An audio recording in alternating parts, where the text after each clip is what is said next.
We're here at Supercomputing this week in Dallas, so welcome back to another episode of Kickin It with Karan. We have Taylor here, part of the HPC team. Taylor, why don't you introduce yourself to the audience? Excellent. So my name's Taylor Newell. I'm the product manager for high performance computing on Oracle Cloud Infrastructure. I've been running high performance computing on the cloud for probably about 7 or 8 years. We started about 8 years ago running workloads for manufacturing companies like John Deere, Cummins engines, things like that, out on the cloud. And then we have come in-house into Oracle to help design the product better for the next generation of cloud. Cool, so your history is like pretty deeply entrenched in like HPC. You've been doing a lot of that for... Lots of technical work, lots of manufacturing related simulation work. Right, you had a startup way in the back, right? I did, absolutely. You want to tell us a little bit about that? Yeah, sure thing. So it's actually still out there. It's called Sculptor. It's a small company. We would take three-dimensional meshes that were used for this kind of stuff, for these kind of simulations, and we would morph them.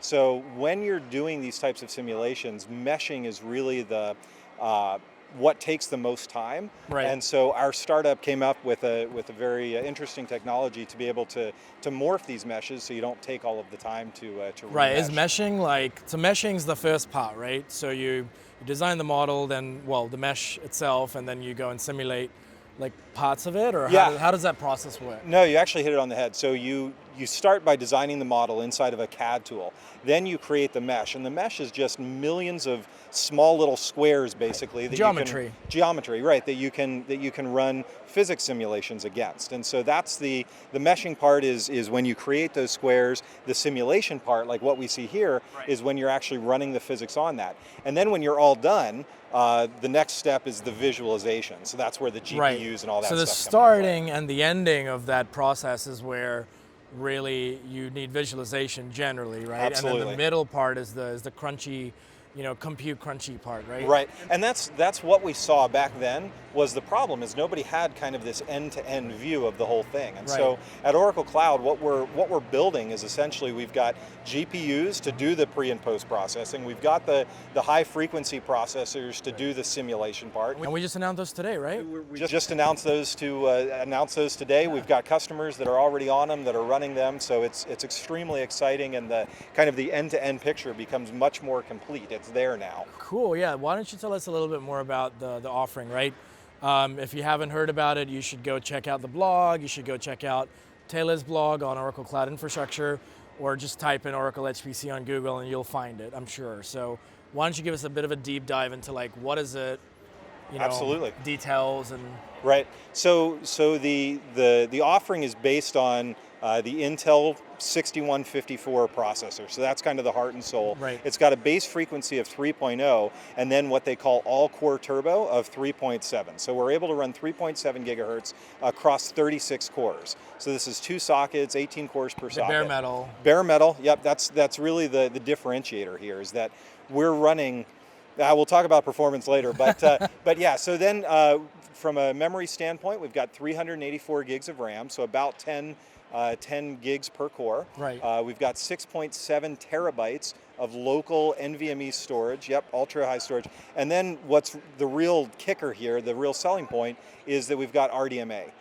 So really, the first bare metal cloud, public cloud, running RDMA on the back end. Right, so for folks that don't know RDMA, why don't you give a little quick refresher on what RDMA is? You bet. So RDMA stands for Remote Direct Memory Access. It means that one processor has the ability to talk to the memory on another completely separate processor on a completely separate node. It's a revolutionary technology. Mellanox really has pioneered the way with RDMA. We use their Mellanox CX5 100 gig NICs for the network cards on these machines, in addition to the standard 25 gig NIC front end card. So remote direct memory access is RDMA. Right, and the cool thing is, a couple of weeks ago I spoke to Jag, one of our network architects that you work with very closely, and one of the things he was talking about is, yes, other people do RDMA too, but one of the cool things about us is our architecture, all the stuff that we built on the data center side, we still benefit from, right? So a complete flat network, still non-oversubscribed, right?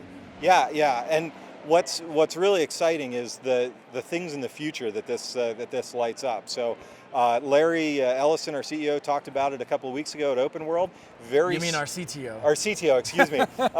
Very soon, we're going to enable this technology across not just HPC machines, but we'll be able to talk via RDMA from a GPU machine to an HPC machine. Or even Exadata in the future. Maybe even Exadata, wow. exactly. So that is something nobody can do, right?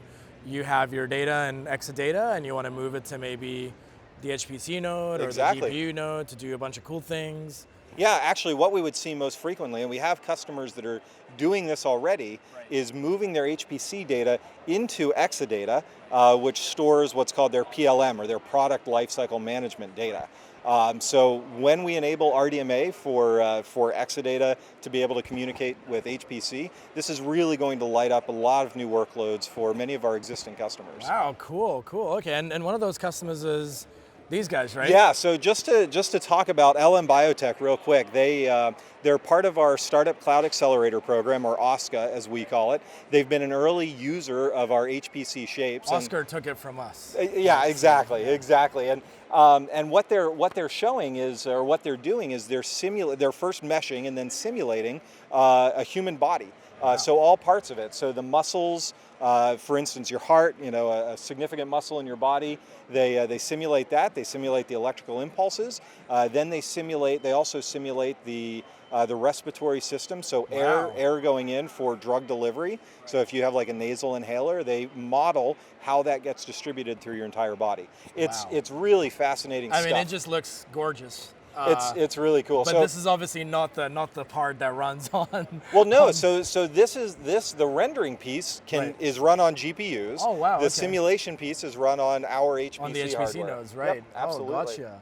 Fantastic. Cool. So tell me, can I get one of these things as well? Absolutely. We've got them for 7.5 cents per core hour, which is the cheapest in the market for HPC instances by a significant amount, by about double, I think, is our closest competitor.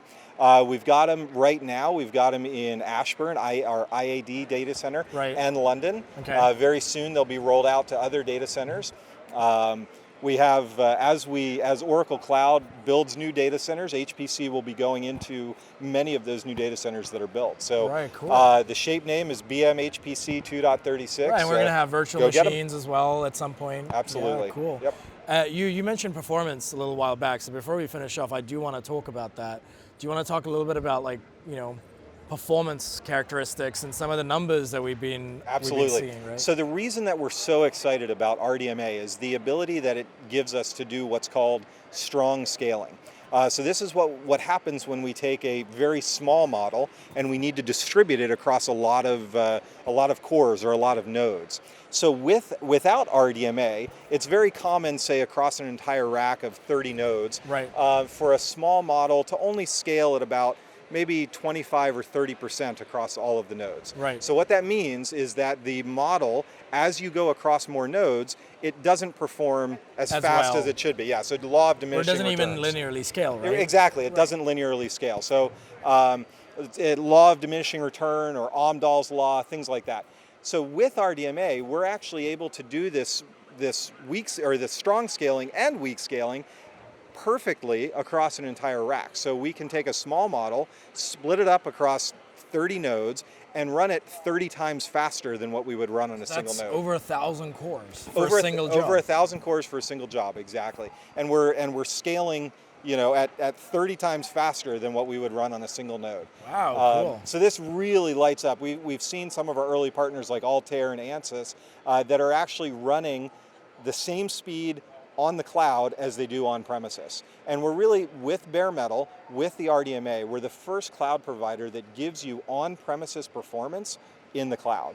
And that's why customers are starting to migrate their on-premises HPC workloads into Oracle And that's Cloud. really what we're targeting, is like on-prem, right? You don't have to Absolutely. compromise when you come over. Absolutely, Cool. Absolutely. Well, you have me sold, man. I'm going to put down my credit card. Do you have a Square? All right, yeah, let's do it. Let's do it right now. Well, thank you for joining us today in Dallas.